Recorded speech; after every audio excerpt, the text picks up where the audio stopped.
Durante años, fui el cajero automático de mi familia. Para el cumpleaños 60 de mi madre, exigieron una fiesta inolvidable. Les di una que jamás olvidarán, pero no por las razones que ellos esperaban. La fiesta sorpresa era una trampa legal. Si aún no estás suscrito al canal, haz clic en el botón de suscripción y activa la campanita para no perderte ninguna de nuestras historias. Tu apoyo significa todo para nosotros. Si esta historia te parece interesante, déjale un like. También me encantaría saber de qué ciudad eres, déjanos el nombre de tu ciudad en los comentarios. Ahora, empiemas con la historia. Mi nombre es Damián. Tengo 35 años y mi mundo se mide en hojas de cálculo, rutas de envío y plazos de entrega. Como gerente de logística de una importante empresa de importación y exportación, mi trabajo consiste en poner orden en el caos. Me pagan por anticipar problemas, por trazar la ruta más eficiente del punto A al punto B, por asegurarme de que cada pieza de la maquinaria funcione como debe. Soy bueno en ello. En mi oficina, rodeado de mapas y horarios, siento una sensación de control que es casi adictiva. Es un mundo predecible, un mundo de lógica y consecuencias. Pero esa sensación se desvanece en cuanto cruzo el umbral de la casa en la que crecí. En ese lugar, la lógica se disuelve y yo dejo de ser el estratega para convertirme, simplemente, en el pilar. El pilar que todos dan por sentado que siempre estará ahí, soportando el peso. Eran las 9 de la noche de un martes. La pantalla de mi ordenador brillaba con los detalles de un cargamento de componentes electrónicos retenido en la aduana de Singapur. Mi teléfono vibró sobre el escritorio. En la pantalla, la foto sonriente de mi hermano menor, Hugo. Suspiré. Sabía qué tipo de llamada era esta. Campeón. Interrumpo algo importante, su voz sonaba, como siempre, llena de un entusiasmo que a mí me faltaba. Estoy en el trabajo, Hugo. ¿Qué pasa? Justo por eso te llamo. Eres el genio de la estrategia. Se me ha presentado una oportunidad de oro, Damián. De esas que solo pasan una vez en la vida. Un nuevo proyecto de NFT, arte digital con un potencial de retorno increíble. Pero la ventana para entrar se cierra en 24 horas. Necesito un pequeño empujón, un préstamo rápido para asegurar mi posición. Pequeño empujón. Ese era el eufemismo de Hugo para dame dinero que probablemente nunca te devolveré. El último pequeño empujón había sido para un fallido negocio de dropshipping de relojes de bambú. El anterior, para un curso de coaching ontológico. Mi cuenta bancaria era un cementerio de las brillantes ideas de mi hermano. Hugo, hablamos de esto, empecé, pero él me interrumpió. Lo sé. Pero esto es diferente, te lo juro. Es el futuro. En 6 meses, te devolveré el doble. Piénsalo como una inversión en la familia. Una inversión en la familia. Esa era la frase mágica. La que siempre funcionaba. Cerré los ojos, visualizando la compleja red logística de Singapur, un problema tangible que podía resolver. Este, en cambio, era un nudo emocional imposible de deshacer. ¿Cuánto?, pregunté, ya derrotado. Me dio una cifra que me hizo apretar la mandíbula. Era casi la mitad de mis ahorros personales. Pero dije que sí. Como siempre. Porque en el fondo de mi mente, una voz infantil susurraba, si dejas de ser útil, dejarán de quererte. El domingo siguiente, la escena era la de siempre. El olor del estofado de mi madre, Leonor, impregnaba cada rincón de la casa. La misma casa que mi padre había construido con sus propias manos antes de que una enfermedad se lo llevara demasiado pronto. En la pared del salón, su foto. Un hombre sonriente y fuerte, congelado a los 45 años. A su lado, en la mesa, estaba sentada mi madre, observando a Hugo con una devoción casi celestial mientras él relataba una versión muy adornada de su nueva aventura empresarial. Ese es mi hijo, un visionario, dijo ella, aplaudiendo suavemente. Siempre buscando la manera de prosperar. Tu padre estaría tan orgulloso de tu empuje, Hugo. Hugo se hinchó de orgullo. Yo me limité a remover el puré de patatas en mi plato. Luego, la mirada de mi madre se posó en mí. Su sonrisa se suavizó, volviéndose condescendiente. ¿Y tú, Damián? Menos mal que te tenemos a ti para las cosas importantes y seguras. Por cierto, cariño, no olvides que el pago de la hipoteca se vence el viernes. Un cumplido y una orden en la misma frase. Era su especialidad. Nadie en esa mesa parecía recordar que esa hipoteca, que yo pagaba religiosamente desde que empecé a trabajar, era sobre la casa en la que todos vivíamos gratis. Mientras yo seguía pagando el alquiler de mi propio apartamento. Fue entonces, entre el postre y el café, cuando mi madre lanzó la bomba. Bueno, familia, anunció, juntando las manos sobre la mesa con un aire teatral. Como saben, este año no es un año cualquiera. Cumplo 60 años y, por fin, después de toda una vida de trabajo, me jubilo. Hugo se levantó para abrazarla. Hay que celebrarlo a lo grande, mamá. Exactamente, continuó ella, con los ojos brillantes. He estado pensando, y creo que me merezco un homenaje. Una celebración a la altura de toda una vida de sacrificios por ustedes. Quiero celebrarlo en la Hacienda La Escondida. Mi estómago se encogió. La Hacienda La Escondida no era un restaurante. Era un complejo para eventos de lujo en las afueras de la ciudad. Bodas, bautizos, eventos corporativos.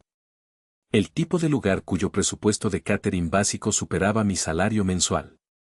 He pensado en una cena de gala, dijo, su voz soñadora. Con todos nuestros amigos, la familia, mis antiguos jefes, quiero que vean lo bien que sus hijos me cuidan ahora que soy una mujer retirada. La trampa estaba tendida. No era una petición, era un mandato social. Rechazarlo no sería decirle no a una fiesta, sería declararme públicamente un hijo ingrato y desalmado. Miré la foto de mi padre en la pared. Recordé sus últimas palabras, en esa misma casa, su mano débil apretando la mía. Ahora eres el hombre de la casa, Damián. Cuida de tu madre y de tu hermano. Esa promesa, hecha por un niño de 17 años a su héroe moribundo, se había convertido en mi cadena perpetua. Esa noche, se lo conté todo a mi novia, Valeria.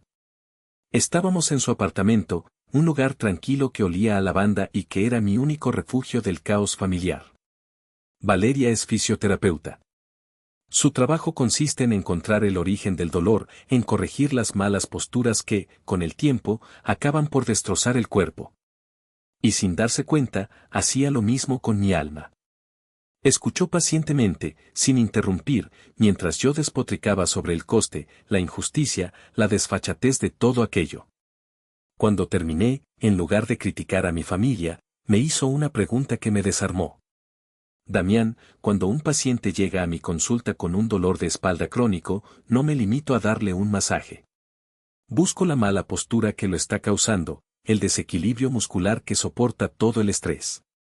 ¿Cuál crees que es la mala postura en tu familia? Me quedé en silencio. Nunca, jamás, lo había pensado de esa manera. Siempre me había centrado en el síntoma, la falta de dinero, las exigencias, la última emergencia de Hugo. Nunca en la enfermedad subyacente. La mala postura, respondí en un susurro, es que yo soy el único que se mantiene erguido, y todos los demás se apoyan en mí. Valeria asintió lentamente. Y si sigues soportando ese peso sin corregir la postura, Damián, tu espalda, tarde o temprano, se va a romper. Esa noche, por primera vez, no me dormí pensando en el dinero que costaría la fiesta. Me dormí pensando en el sonido de mi propia espalda, crujiendo bajo una presión que ya no sabía si podía soportar. Las semanas siguientes se convirtieron en una lenta tortura. Mi vida profesional, normalmente una fuente de orgullo y estructura, se vio eclipsada por la planificación de la doble celebración de oro, como mi madre había empezado a llamarla. Mi bandeja de entrada del correo electrónico, usualmente llena de órdenes de compra y manifiestos de carga, ahora se inundaba con mensajes de Leonor. Asunto, ideas para el menú. Asunto, posibles fotógrafos, el primero es el de la boda de la hija de mi jefe. Asunto, urgente, colores para la mantelería. Cada correo era un recordatorio de la montaña de dinero que se estaba acumulando en mi contra. La presión no solo venía de mi madre. Hugo me llamaba a diario con sugerencias que eran, en realidad, demandas veladas. Oye, Damián, me dijo un día por teléfono, con su tono más alamero. Estaba pensando, para un evento de esta categoría, no puedo presentarme con mi coche de siempre. Daría una imagen terrible para la familia. He visto un servicio de alquiler de coches de lujo. Un Mercedes o un BMW por un día, sería un detalle increíble, ¿no crees? Para que la gente vea que a la familia le va bien. ¿Y quién pagaría ese detalle increíble, Hugo? Le pregunté, el sarcasmo goteando en mi voz. Hubo una pausa. Bueno, tío, yo estoy poniendo toda la energía en mi proyecto. Lo lógico es que tú, que tienes el flujo de caja, te encargues de estas cosas. Es una inversión en nuestro estatus, te lo digo. Cada conversación era un pequeño ladrillo más en el muro de resentimiento que estaba construyendo dentro de mí. Intenté, una única y patética vez, razonar con mi madre. La llamé con la intención de hablar de establecer un presupuesto, de buscar alternativas más razonables. Apenas había empezado a exponer mi punto cuando su voz se quebró. No puedo creer lo que estoy oyendo, Damián, dijo, su tono cargado de un dramatismo digno de una telenovela. ¿Me estás diciendo que quieres escatimar en el único homenaje que pido después de 60 años de vida y 40 de trabajo? ¿Quieres que tus hijos me humillen delante de mis amigos y colegas? No, mamá, no es eso, es solo ser realistas con los gastos. Realistas, su voz subió de volumen, transformándose en una acusación. Realista fui yo cuando renuncié a mis sueños para criaros a ti y a tu hermano después de que vuestro padre muriera. Realista fui yo contando cada céntimo para que nunca os faltara nada. ¿Y ahora, me pagas así? Tu padre estaría tan decepcionado de tu egoísmo. Esa fue el arma definitiva. La invocación de mi padre. El botón nuclear de la culpa. Me quedé mudo, avergonzado, sintiéndome el ser más miserable y mezquino del planeta. Está bien, mamá, susurré. Lo que tú quieras. Colgué el teléfono sintiéndome físicamente enfermo. Había tocado fondo. O eso creía yo. El verdadero abismo se abrió una semana después. Tenía que recoger mi título universitario en casa de mi madre, lo necesitaba para una homologación en el trabajo. Era un sábado por la tarde y no había nadie. La casa estaba en silencio, llena de los fantasmas de mi infancia. Subí a mi antiguo dormitorio, un santuario adolescente congelado en el tiempo. Busqué en el armario, pero no encontré el tubo de cartón con el diploma. Recordé que a veces mi padre guardaba los documentos importantes en un viejo escritorio de roble en su pequeño despacho. Era un mueble que mi madre apenas usaba. Al entrar, el olor a madera y a papel viejo me golpeó. Abrí los cajones, buscando. En el último, debajo de unas viejas declaraciones de impuestos, había una carpeta de plástico azul con el logo de una notaría que no reconocí. La curiosidad, esa peligrosa comezón, me pudo. La abrí. Lo que vi me heló la sangre. Eran documentos recientes. Un borrador de un acto notarial. Un estudio de título de propiedad. Y el documento final, un borrador de cambio de titularidad de la propiedad de esa misma casa. Mi casa. La casa de mi padre. El nombre del propietario actual era el de mi madre, Leonor.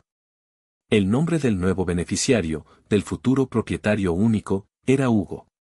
El proceso se había iniciado hacía 2 meses. La fecha prevista para la firma final era una semana después de la gran fiesta. El aire abandonó mis pulmones. Tuve que apoyarme en el escritorio para no caer. Un sudor frío me recorrió la nuca. Era una conspiración. Una traición metódica y calculada. La fiesta no era solo una fiesta. Era una cortina de humo. El gran gasto final antes del golpe de gracia.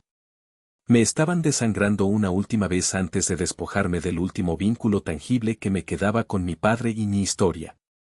Las piezas del puzzle encajaron con una claridad brutal. Las constantes peticiones de dinero, la insistencia en la fiesta, el no te preocupes por el futuro, Damián, todo cobró un sentido siniestro. No era solo explotación, era un plan de desposesión. Salí de la casa como un autómata. No recuerdo haber cerrado la puerta. Me senté en mi coche y me quedé ahí, mirando al frente, durante casi una hora. No podía conducir. Las palabras del documento bailaban frente a mis ojos: cede la totalidad de la propiedad a su hijo, Hugo. Cada pago de hipoteca que había hecho, cada reparación que había costeado, cada sacrificio, no había sido una inversión en la familia. Había sido un regalo para mi hermano, orquestado por mi madre. Mi primera llamada, con la voz temblorosa, fue a Valeria. No intentó darme soluciones. Solo escuchó mi voz rota y me dijo: respira, Damián. Estoy contigo. No estás solo en esto. Esas simples palabras fueron el ancla que me impidió ahogarme. Después de hablar con ella, una nueva sensación empezó a burbujear bajo el dolor y la rabia. Era algo que no había sentido en mucho tiempo: claridad. Una claridad fría, cortante. El Damián que complacía, el hijo obediente, había muerto en ese despacho. Mi segunda llamada fue a mi tío Félix. El hermano de mi padre. Un hombre bueno y tranquilo que se había distanciado de nosotros años atrás, cansado, según decía, del teatro de mi madre. Le conté lo que había descubierto. No hubo sorpresa en su voz, solo una profunda tristeza. Lo sabía, dijo en voz baja. Sabía que tu madre era capaz de algo así. Escúchame, Damián. Poco antes de morir, tu hermano me confesó algo. Me dijo que había escrito una carta, por si las cosas se torcían después de su muerte. Una carta donde dejaba claras sus verdaderas voluntades, más allá de los papeles legales. Me dijo que la había guardado en ese mismo escritorio. Búscala. Puede que sea lo único que te quede de su verdadera voz. Colgué el teléfono con un nuevo propósito. Ya no era una víctima. Era un investigador. Al día siguiente, lunes, no fui a trabajar. Mi primera cita era a las 10 de la mañana en el despacho del licenciado Ramiro, un abogado que un colega me había recomendado. Era un hombre mayor, de pocas palabras y ojos penetrantes. Entré en su oficina y no empecé a quejarme ni a lamentarme. Puse mi portátil sobre su mesa y lo abrí. En la pantalla, una hoja de cálculo. Licenciado, dije, mi voz más firme de lo que la había sentido en años. Estos son los 12 últimos años de mi vida. Cada pago de hipoteca, cada impuesto de bienes inmuebles, cada transferencia a mi hermano, cada factura de reparaciones importantes de la casa de mi madre. Todo documentado, con fechas y extractos bancarios. El licenciado Ramiro se inclinó, observando la pantalla. Levantó una ceja, impresionado. Luego, saqué copias de los documentos que había fotografiado en el despacho. Y continué, es el plan de mi familia para transferir la propiedad, por la que yo he pagado en más de un 70%, a mi hermano. Sin mi conocimiento ni consentimiento. Me recliné en la silla. Por primera vez en mi vida, no estaba preguntando qué debía hacer. Estaba presentando un caso. Estos son los hechos, licenciado, dije, mirándolo directamente a los ojos. No quiero compasión. Quiero una estrategia. ¿Cuál es la ruta más eficiente para recuperar lo que es mío y asegurar que una situación así no vuelva a repetirse jamás? El abogado sonrió por primera vez, una sonrisa fina y afilada como un bisturí. Señor, dijo, creo que usted y yo vamos a trabajar muy bien juntos. Ahora, hablemos de logística. Esa misma tarde, volví a la casa familiar con una excusa. Mi madre no estaba. Fui directamente al despacho de mi padre, el corazón latiéndome en el pecho no con miedo, sino con una determinación gélida. Busqué de nuevo, esta vez con un propósito claro. Detrás de una fila de viejos archivadores, en el fondo del cajón más bajo, encontré una caja de madera de cedro. Dentro, junto a un par de gemelos y su viejo reloj, había un sobre amarillento con mi nombre escrito en la caligrafía elegante y familiar de mi padre. Abrí el sobre con manos temblorosas. Dentro había varias hojas dobladas. Era su carta. Mientras leía, las lágrimas que no había derramado por la traición empezaron a brotar, pero esta vez eran lágrimas de validación, de una conexión recuperada. Mi padre me hablaba desde la tumba, con una honestidad brutal y amorosa. Hablaba de su amor por Leonor, pero también de su preocupación por su ambición y su necesidad de control. Hablaba del carácter débil de Hugo y de su miedo a que fuera un hombre que nunca aprendería a valerse por sí mismo. Y luego, escribió las palabras que se convirtieron en mi armadura. Por eso, Damián, aunque legalmente la casa quedará a nombre de tu madre, mi voluntad moral es que sea para ti. Tú eres la roca de esta familia. Tú entiendes el valor del trabajo y el sacrificio.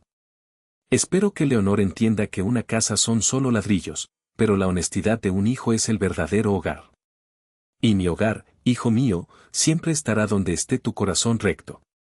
Doblé la carta y la guardé en el bolsillo interior de mi chaqueta. Era el arma que no sabía que necesitaba. No era un documento legal, pero era una bomba moral. A partir de ese día, me convertí en el mejor actor del mundo. Llamé a mi madre con un entusiasmo renovado. Mamá, he estado pensando y tienes toda la razón.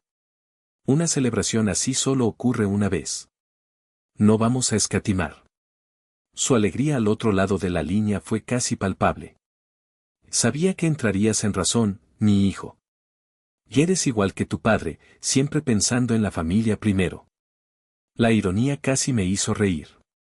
Me sumergí en la planificación de la fiesta como si fuera mi proyecto más importante en el trabajo. Reservé el salón más grande y caro de la hacienda La Escondida. Pagué el depósito, que era una cifra obscena, sin pestañear. Contraté al fotógrafo de bodas que ella quería. Aprobé el menú de 5 tiempos con maridaje de vinos. Envié correos de confirmación a toda la familia, con mi madre y Hugo en copia, para que vieran cada paso, cada gasto. Mi hermano me llamó, eufórico. Así se habla, Damián. Y vas a ser la leyenda de la familia. Por cierto, ya que estás en racha, ¿qué tal si me ayudas con el traje? He visto uno de Armani. Por supuesto, Hugo, respondí con una calma que lo sorprendió. Pásame el enlace. Yo me encargo. Estaban encantados. Habían ganado. El tonto de Damián, la mula de carga, el cajero automático, había vuelto a su puesto, más obediente que nunca. No veían que cada euro que gastaban no era para su fiesta, sino para construir el escenario perfecto para mi acto final. Cada confirmación era un clavo más en el ataúd de su engaño. El día de la doble celebración de oro llegó. El cielo estaba despejado, un azul brillante que parecía burlarse de la tormenta que estaba a punto de desatar. Pasé la mañana en una última reunión con el licenciado Ramiro. Repasamos la estrategia punto por punto, como si fuera el lanzamiento de un producto. Estaba tranquilo. El gerente de logística en mí había tomado el control total. Me vestí con mi mejor traje. Cuando Valeria me vio, sus ojos se llenaron de una mezcla de orgullo y preocupación. Me tomó la mano. Recuerda por qué haces esto, Damián. No es por venganza. Es por liberación. Asentí, apretando su mano. Llegamos a la hacienda La Escondida antes que nadie. Hablé con el gerente del lugar, un hombre discreto al que había puesto al corriente de la situación, omitiendo los detalles más sórdidos y presentándolo como una reunión familiar de negocio sorpresa. Todo estaba listo. Poco después, vi llegar el Mercedes alquilado por Hugo. Él salió del coche como una estrella de cine, ayudando a mi madre a bajar. Leonor llevaba un vestido largo de color champán, brillante, ostentoso. Su pelo estaba perfectamente peinado y su sonrisa era la de una reina a punto de ser coronada. Se acercaron a la entrada, donde los esperaba el gerente. Bienvenidos a la hacienda La Escondida, señora Leonor, dijo el gerente con una inclinación de cabeza. Su hijo ha preparado una velada inolvidable. Por aquí, por favor. Sus sonrisas se ensancharon. Los vi seguir al gerente, no hacia el jardín principal donde se celebraban las grandes fiestas, sino por un pasillo interior, hacia una zona más reservada. Sus pasos resonaban en el mármol. Finalmente, se detuvieron frente a una imponente puerta de madera oscura. Una placa de latón pulido rezaba, Salón El Consejo. La sonrisa de mi madre vaciló por un instante. ¿El consejo? Pensé que era el salón real. Su hijo especificó esta sala, señora. Es la más privada. El gerente abrió la puerta y se hizo a un lado. La escena que los recibió fue una obra de arte del anticlímax. No había música, ni flores, ni mesas redondas con manteles de colores. La sala era una austera y elegante sala de juntas, dominada por una larguísima mesa de caoba pulida. En la cabecera, estábamos nosotros. Yo, con una expresión que no reflejaba nada. A mi lado, Valeria, serena y firme. A mi otro lado, mi tío Félix, con una mirada grave. Y junto a él, el licenciado Ramiro, con 2 carpetas de cuero idénticas colocadas frente a él. No había más invitados. El silencio era absoluto. Leonor se quedó paralizada en la puerta. Su mirada iba de nuestros rostros a la mesa vacía. Hugo, detrás de ella, parecía un niño que se ha equivocado de fiesta de cumpleaños. Damián, tartamudeó mi madre. ¿Qué es esto? ¿Una broma? ¿Dónde está todo el mundo? Me levanté lentamente de mi silla. No hay ninguna broma, mamá, dije, y mi voz sonó extraña en la sala silenciosa, más profunda, más dura. Por favor, siéntense. Este es tu homenaje. Un recuento detallado de tu vida de sacrificios. La auditoría está a punto de comenzar. Se sentaron mecánicamente en las sillas frente a nosotros, como si fueran marionetas. El licenciado Ramiro, sin decir una palabra, abrió la primera carpeta. La deslizó por la mesa hacia ellos. Señora Leonor, señor Hugo, comenzó el abogado, su voz neutra y profesional. Ante ustedes tienen un resumen detallado de las aportaciones financieras realizadas por mi cliente, el señor Damián, durante los últimos 12 años, concernientes a la propiedad familiar y a otros gastos relacionados. Cada cifra está respaldada por un extracto bancario, una factura o una transferencia. La suma total, como pueden ver, asciende a... La cifra que pronunció hizo que mi madre soltara un pequeño grito ahogado. Hugo se puso pálido como el papel. El abogado continuó, imperturbable, abriendo la segunda carpeta. Y aquí, dijo, deslizando los documentos fotografiados, tenemos la prueba de un intento de transferencia de dicha propiedad, financiada en más de un 70% por mi cliente, a nombre exclusivo del señor Hugo. Legalmente, esto se conoce como fraude y enriquecimiento ilícito. Levantó la vista y los miró por encima de sus gafas. Les presento 2 opciones.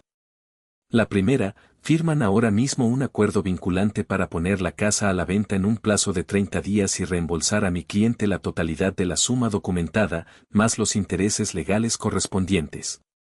La segunda opción, mañana a primera hora, interponemos una demanda civil por fraude y una denuncia penal, lo que, les aseguro, generará un escándalo público de proporciones considerables. Fue entonces cuando mi madre encontró su voz. La ira y el pánico luchaban en su rostro. ¿Cómo te atreves, Ciseo?, señalándome con un dedo tembloroso. Cruel. Desagradecido. Después de todo lo que he hecho. Y esa casa es el legado de tu padre, el legado de esta familia. Tienes razón, dije, interrumpiéndola con una calma que la descolocó. Es el legado de papá. Y ya que lo mencionas, vamos a escuchar cuál era el verdadero legado que él quería dejar. Hice una señal a mi tío Félix. Él, con una solemnidad casi religiosa, sacó de su chaqueta el sobre amarillento. Extrajo las hojas y, con la voz firme a pesar de la emoción, empezó a leer. Leyó sobre el amor de mi padre, pero también sobre sus miedos. Y entonces, llegó al párrafo final. La voz de mi tío resonó en el silencio mortal de la sala. Espero que Leonor entienda que una casa son solo ladrillos, pero la honestidad de un hijo es el verdadero hogar. Y mi hogar, hijo mío, siempre estará donde esté tu corazón recto. El silencio que siguió fue más pesado que cualquier grito. La narrativa de mi madre, la historia de la matriarca sacrificada que había construido durante décadas, se había derrumbado, demolida por las palabras del único hombre al que no podía contradecir. Vi cómo el rostro de Hugo se descomponía, no de culpa, sino de puro pánico al ver cómo su futuro de lujos y pereza se evaporaba ante sus ojos. Me puse de pie. Era el momento. Pagué por esta sala, dije, mi voz clara y firme. Pagué por la cena que nunca se servirá. Pagué por el champán que nunca se descorchará. Consideren esta mi última factura. La liquidación final de una deuda que nunca fue mía. Caminé hacia la puerta, con Valeria y mi tío siguiéndome. Me detuve en el umbral, sin girarme. Ah, por cierto, añadí, como si acabara de recordarlo. Las invitaciones que envié no eran para esta fiesta. Eran citaciones para mi abogado. Que tengan una buena velada. Cerré la puerta detrás de mí, dejando a mi madre y a mi hermano solos en el salón el consejo, con el silencio, la verdad y las consecuencias. Por primera vez en mi vida, sentí que era yo quien controlaba la logística de mi propio destino. Los meses que siguieron fueron extrañamente silenciosos. Como era de esperar, mis abogados me informaron de que, tras una breve y patética muestra de resistencia, mi madre y Hugo habían firmado el acuerdo. No tenían otra opción. La amenaza de un escándalo público era mucho más aterradora para ellos que la pérdida del dinero. La casa de mi infancia, la casa que mi padre construyó, se puso a la venta. Se vendió rápidamente en el mercado actual. Un día, sin previo aviso, una transferencia por la cantidad acordada apareció en mi cuenta bancaria. No sentí alegría, ni triunfo. Solo una extraña sensación de vacío, como el espacio que queda después de que te extraen una muela infectada. El dolor agudo ha desaparecido, pero la lengua sigue buscando, extrañada, el hueco que ha quedado. Hubo algunas llamadas. Intentos desesperados de Hugo, pasando de la súplica al insulto en la misma frase. Mensajes de voz de mi madre, llenos de lágrimas de cocodrilo y acusaciones de haber destruido a la familia. No respondía ninguno. Eventualmente, tuve que bloquear sus números. Algunos parientes lejanos me llamaron, tías y primos que no habían mostrado interés en mi vida durante años, ahora convertidos en reporteros de un drama del que solo conocían fragmentos. A todos les di la misma respuesta, tranquila y concisa, se hizo justicia. No ofrecí más detalles. La verdad no necesitaba mi defensa. Supe, a través de mi tío Félix, que la relación entre Leonor y Hugo se había podrido. Aparentemente, ella lo culpaba a él por su incompetencia y su descaro, y él la culpaba a ella por su avaricia y por haberlo criado como un inútil. Su alianza, construida sobre la base de mi sacrificio, no pudo sobrevivir a la ausencia de su fuente de financiación. Se fracturó bajo el peso de su propia toxicidad. Una tarde de sábado, unos 3 meses después de la noche en la hacienda, Valeria y yo estábamos en nuestro nuevo apartamento. No era grande ni lujoso. Era un lugar alquilado, luminoso, con grandes ventanas que daban a un parque. Habíamos decidido usar el dinero recuperado no para comprar una propiedad, sino para comprar tiempo y paz mental. Estábamos pintando la pared del salón de un color azul sereno, el color del cielo en un día tranquilo. Yo llevaba una camiseta vieja manchada de pintura. Valeria tenía una mota de azul en la nariz. Sonaba música suave desde un altavoz portátil. Mientras pasaba el rodillo por la pared, cubriendo el blanco insípido con un color lleno de promesa, me di cuenta de que estaba sonriendo. Una sonrisa genuina, sin el peso del resentimiento o la obligación. Valeria se detuvo y me miró. ¿En qué piensas?, preguntó. Me encogí de hombros, observando la pared recién pintada. En la logística, respondí. Ella sonrió, sabiendo que había un significado más profundo. Pensaba que durante años, toda mi energía, todos mis recursos, toda mi planificación, se destinaron a mantener a flote una estructura que se estaba hundiendo, un edificio podrido. Intentaba comprar su amor, su aprobación, pagando facturas. Dejé el rodillo y me acerqué a ella. Tomé su mano, que también estaba manchada de pintura. Ahora entiendo, continué, mi voz tranquila. Entiendo que la promesa que le hice a mi padre no era que me convirtiera en su cajero automático. Era que me convirtiera en un hombre fuerte y honesto. Y para hacerlo, tuve que dejar de cuidar a quienes se aprovechaban de mi bondad. Tuve que protegerme a mí mismo. Miramos juntos la pared azul, el símbolo de nuestro nuevo comienzo. Era nuestro. Construido no con dinero ni con sacrificio, sino con respeto mutuo y una paz ganada a pulso. Dejé de pagar la hipoteca de una casa llena de recuerdos dolorosos para empezar a construir un hogar lleno de paz. Y esa, me di cuenta mientras el sol de la tarde inundaba la habitación, es una inversión que, por fin, da beneficios todos los días.